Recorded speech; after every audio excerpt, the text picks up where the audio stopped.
Imagine, Sarajevo, end of March 1992, an apartment on the 4th floor in the marriage and divorce neighborhood, 2 blocks away from the river and 8 blocks from the Parliament building. He is Edin, 44 years old, working as an engineer at Inago Invest, the major state-owned company whose twin towers stand along the boulevard. She is Ana, 43, teaching at the primary school located on the other side of the park. Their children are a 12-year-old son and a 9-year-old daughter. Edin identifies as Bosniak, Ana as Serb, and their marriage has lasted 15 years. When they got married in Sarajevo in 1977, no one questioned their union. There was no need to. Their residence is a standard Yugoslav-style building, 6 floors high with 12 apartments. Among the neighbors are a Croatian pediatrician and a retired Bosniak mailman. 2 Serbian sisters in their 70s have resided there ever since the building was constructed. On the 2nd floor lives a Jewish family, whose grandmother managed to survive the year 1941. In the mornings, the corridor smells like coffee, and in summer, it carries the scent of the mailman's geraniums. Combined, their monthly income is approximately 2,000 Deutschmarks. They have 8,000 Deutschmarks saved at Privredna Banka. Their apartment is fully paid off since 2 years ago, and they also own a car. They own a Yugo and a small weekend cottage, a vicendica located 40 kilometers from the city, where Edin's father used to grow vegetables. They assume that there has been conflict, but they are also aware that conflict has indeed occurred. The war in Slovenia took place last summer, and Croatia has been engulfed in conflict for 9 months. Checkpoints are set up on the road to Belgrade, but Sarajevo remains distinct. Sarajevo is ethnically diverse. 8 years ago, Sarajevo hosted the Olympic Games. Last week, their mayor stated on the radio that a war in Sarajevo was unthinkable because the city itself would prevent it. A wedding party departs from the historic Orthodox church in Baščaršija on March 1st. In the street, a man by the name of Ramiz Delalic assaults the groom's father, Nikola Gardovic. The elderly man fails to survive. Edin comes across this news in Oslo. The following morning in Bojinja, he folds up the newspaper. He gazes at Ana. Both remain silent. Observe what unfolds over the next 3 years. Ana will shed 12 kilograms, while Edin will incinerate every book in their home, followed by the parquet flooring, and then the kitchen cabinets. Their son will not have stepped into daylight for half a year. Their daughter will no longer flinch when hearing mortar fire. The money they have at Privredna Banka will become a figure on a slip of paper that nobody will redeem. Their apartment block will remain upright, though 7 out of 12 units will be vacant. The 2 Serbian sisters will perish, one from disease, the other by a sniper's bullet at the brewery queue. This narrative concerns Edin and Ana. It depicts the events that occur when the government crumbles beneath your city, leaving you no place to flee. Accompany me on April 5, 1992, when roughly 100,000 individuals demonstrate for peace in Sarajevo. Ana and her sibling join in. They sing and wave their hands. On the Verbanja Bridge, a young medical student from Dubrovnik named Swada Dilberovic is killed. Alongside her, a Croatian mother of 2, Olga Suicic, also loses her life. Just as a single drop of my blood spilled, the memorial plaque on the bridge will state, "And Bosnia did not run dry." Bosnia gains recognition from the European community the following morning. That afternoon, the shelling begins. During the initial 3 weeks, Edin and Ana share the same belief as nearly everyone else in the city. They think it won't last. The Europeans and Americans will step in to stop it. The Yugoslav army will be recalled, and the mayor will organize some kind of solution. They continue sleeping in their bedroom and going to work as usual. Ana's school is still open for classes, but by late April, the windows have been taped up. On May 2nd, the water supply is cut off, followed by electricity and gas, all within the same week. Edin goes downstairs to chat with the neighbors. Dr. Markovic, the Croatian pediatrician, owns a battery-powered radio. A kerosene lamp belongs to the 76-year-old retired postman. The 2 Serbian sisters have a Primus stove that dates back to before the war. The Jewish family on the 2nd floor has no supplies, but their son in Tel Aviv has been phoning them for a week. Everyone in the building shares whatever resources they have. Later, a shell strikes the neighboring apartment block, killing 4 people on the staircase. After that incident,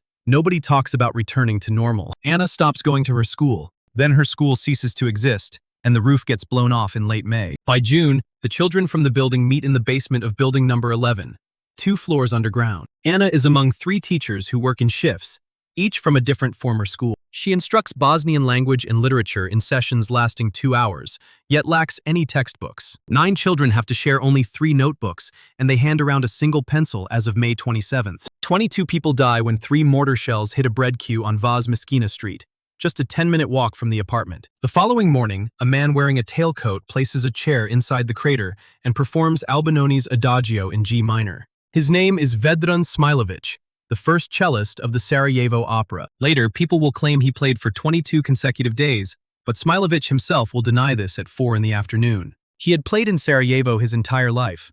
During the 2-year siege, he performed daily, changing both the hour and the location. He acted this way because he wasn't foolish and had no desire to be killed by a bullet. He will later state, "My instrument was my weapon. You question whether I am insane for playing the cello.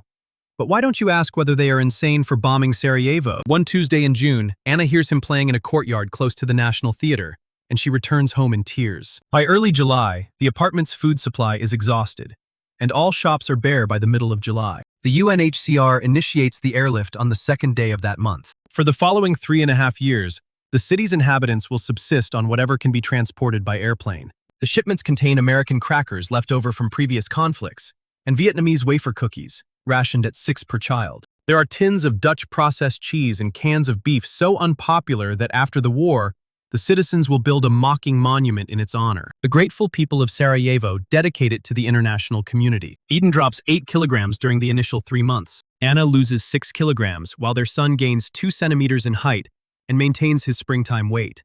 Their daughter forms an unusual bond with bread, rationing her intake even when supplies are sufficient. A fire breaks out at the National Library on August 25th. Edin gazes from the apartment window at the smoke, as the library sits across the river. Yet the smoke reaches everyone. For 3 days, the air is thick with the smell of burnt paper. Ada Buturovic, a 32-year-old librarian who spoke 5 languages, is killed by shrapnel while walking home from the rescue effort. Deputy Director Kamal Bakaršić would later remark that the smoke from burning books had blotted out the sun across the entire city. Burnt paper sheets drifted from above, fragile gray ash pages descended like filthy black snow, and 2 million books were destroyed. Among the losses were all the materials Ana had used as a teacher for 17 years. November brings winter.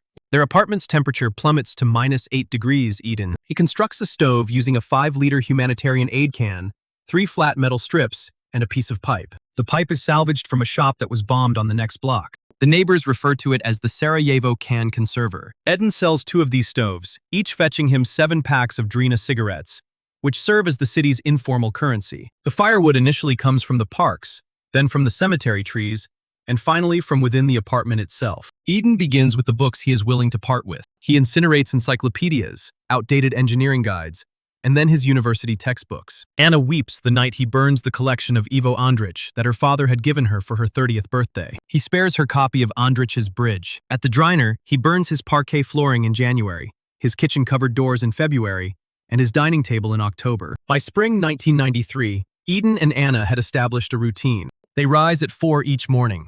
Edin heads to Sarajevska Pivara, the brewery on Franjevačka Street, carrying 2 20-liter containers on a metal rod slung over his shoulders. The brewery is situated above an underground spring. An engineering professor, Arif Halimić, repurposed the industrial water system as a public source, drawing people from up to 10 kilometers away. Some never return, and Edin walks back before daybreak through districts he no longer knows. Ana cooks on the conserva stove using plants foraged from the hillside behind the cemetery, nettles, dandelions, and wild garlic, as Edin's mother showed her. On that particular afternoon when no one was firing, she brews coffee from roasted ground rice. She bakes a cake using flour, powdered milk, and citric acid that the shop once sold for cleaning before the war. Cookbooks are being passed around the city. One is titled The Sarajevo Survival Guide.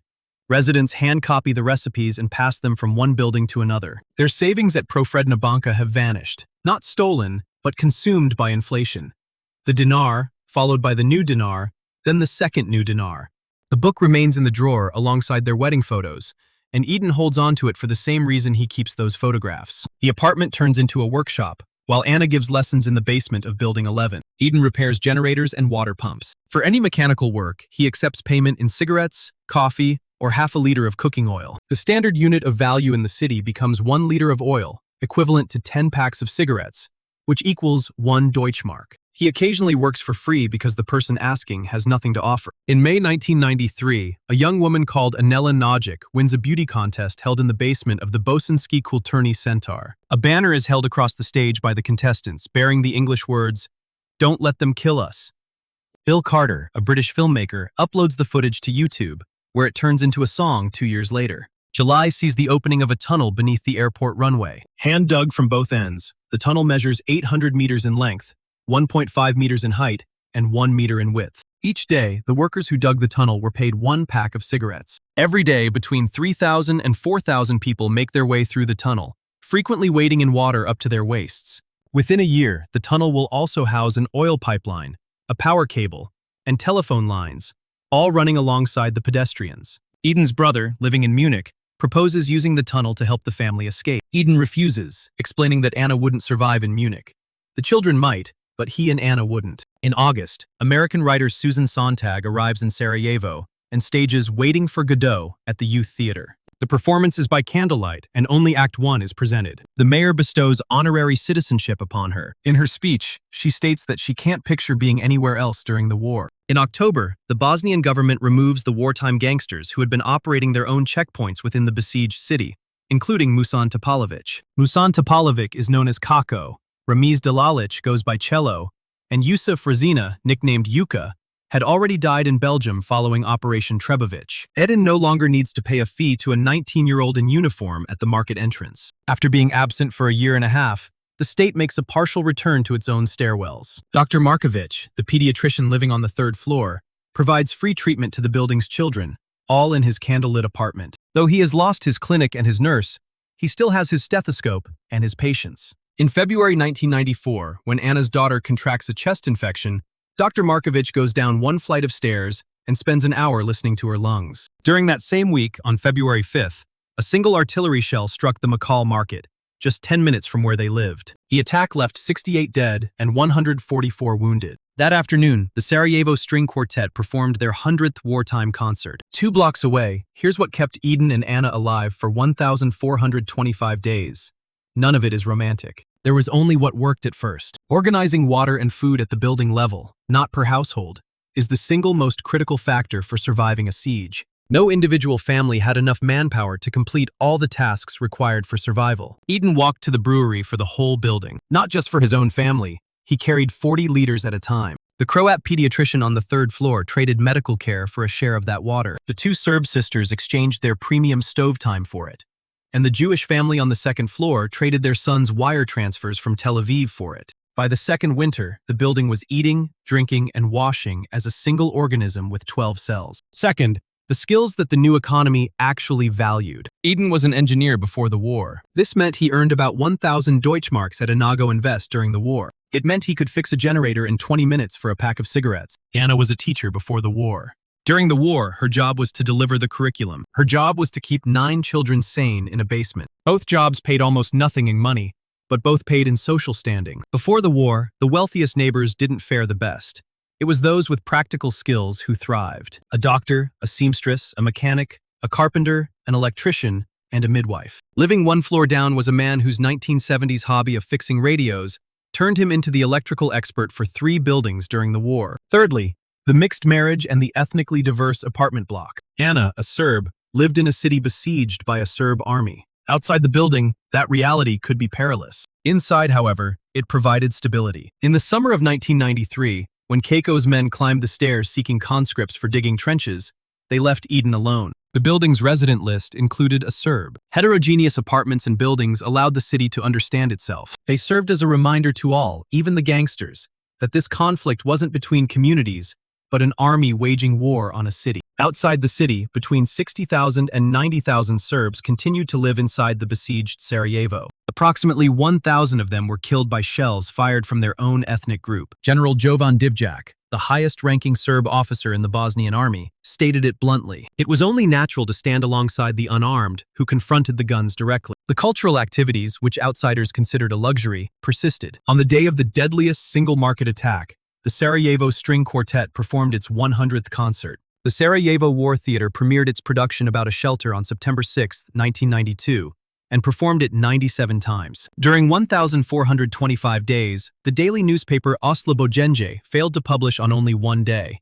Editor Kamal Krspahich managed a multi-ethnic team from a nuclear fallout shelter located beneath the bombed twin towers of his own building. Founded in 1892, La Benevolencia, the Jewish Welfare Society, distributed 1.5 million prescriptions and 360 tons of food. Their staff included Jews, Muslims, Serbs, and Croats in equal numbers. Cardinal Vinko Puljic stayed in Sarajevo. On November 26, 1994, the Pope appointed him cardinal to draw attention. The inaugural Sarajevo Film Festival launched on October 25, 1995, during the ongoing war. Director Misa Purivatra stated bluntly, "After several months, first we learned to survive physically. Then we questioned how to endure mentally." Edin's father constructed the Vikendica 40 kilometers from Sarajevo in 1971. The property was a modest wooden cottage on a quarter-hectare, featuring apple and plum trees, a vegetable garden, and a chicken coop. During the siege, the Vikendica lay on the opposite side of the front lines, making it inaccessible to Edna. However, twice during the second year, his cousin in Visoko dispatched a small package via the tunnel: 6 potatoes from the family plot, a jar of preserved plums, and a piece of dried sausage. They evoked the taste of a whole previous life. The Vikendica did not rescue them, yet the fact that the Vikendica remained intact, its trees still fruiting for someone, kept Edin focused on a post-war future. Productive land embodies patience. Edin understood this, even when he couldn't consume its yields. Observe what failed to save them. Inflation consumed the 8,000 Deutschmarks held at Privredna Banka. During the initial 6 months, their Yugo car remained under a tarp for 44 months and nearly had its parts stolen twice. Their only gold was a ring belonging to Anna's mother, which Edin would not sell for any amount, and they managed to survive on other resources for 3 years. Their state salaries, still paid by the Bosnian government during the siege, could only purchase 1 pack of cigarettes each month. Around the middle of 1993, the institutions began to collapse. The very institutions that should have protected their wealth could not. The ones that did protect them were those they had built. Unknowingly, they were the stairwell, the basement classroom, the pediatrician, the brewery line, and the cellist on the corner. Here is what Edin and Anna's story reveals. At this moment, you live in a city. Your apartment building is not just where you sleep. It becomes your survival unit when systems fail. When supermarket shelves emptied in March 2020, those who fared best were not the ones with the largest pantries. They were the people who knew their neighbors. Take a look at the staircase you live on. Who has tools and who has medical training? Who owns a diesel-powered vehicle? Who has children who play with yours? Who has parents in the countryside? And with a vegetable plot, who is that quiet older man who fixed the boiler last winter? You can likely answer only 1 or 2 of these questions. The rest remain blank. Most preppers make the mistake of imagining themselves alone in a bunker with a shotgun. Sarajevo proved that lesson. The unit of survival is not the family. It is the building. Your individual labor capacity is insufficient. You need 12 apartments, not 1, and they must be already organized. Prior to system collapse, teams ought to possess diverse skills, know one another well, and already be engaging in minor exchanges for simple items. It's during peacetime that you establish that foundation. When there's no cost involved, there's an additional element. Edin and Anna's union was beneficial prior to the conflict, became a burden throughout, and later returned to being beneficial. A city becomes resilient against the gravest form of collapse through interfaith marriages, diverse buildings, and integrated communities. Yugoslavia's state disintegration wasn't mere disorder. It involved categorizing armed individuals and separating former friends who once coexisted. Along ethnic lines, the structures that held out were precisely those where categorization proved entirely impossible. Sarajevo's survival wasn't due to the strength of its military. Its endurance came from inter-ethnic marriages, a multi-ethnic Bosnian force, and a Serbian commander named Jovan Divjak. The impossibility of categorization was ensured by a Jewish welfare group providing assistance to Muslims, and a cardinal navigating the debris. Now examine your own city. Which structures are those where classification was impossible? And which are the ones where classification could happen? And on which side of that divide does your structure stand?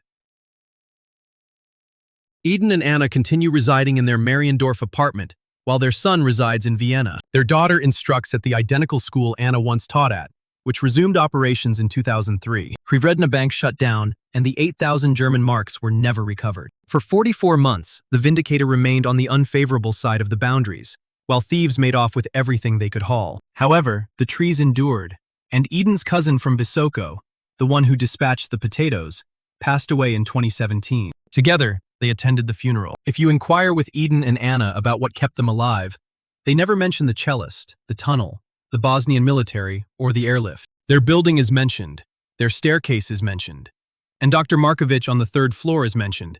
He is now 88 and still resides there. The math of a siege is harsh and steady. You cannot handle it by yourself, but you can manage it within 12 apartments. The building serves as the unit. Neighbors represent wealth, skills act as currency, and everything else takes a back seat. Before I end, I sincerely thank you for watching, for commenting, and for sharing these videos with those in your life who need to watch them. The channel expands thanks to your actions. I read every comment and accept every correction, and you are why this work persists. If you wish to explore further the question raised in this video, let me suggest something.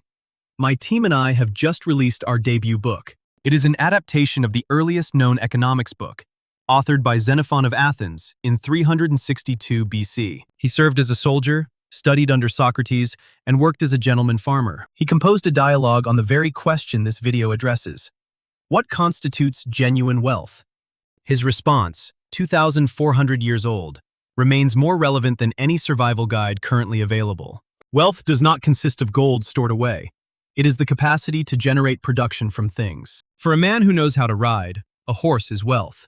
For a man who can cultivate it, land is wealth. A neighbor becomes wealth to someone who is acquainted with him. This book is titled The Economist, and it comes in ebook, paperback, and audiobook formats. You can find the links in the description. This is the very first economics book ever created. If you read it now, armed with what you have just learned about Edin and Ana, you will grasp a concept that most economists have overlooked.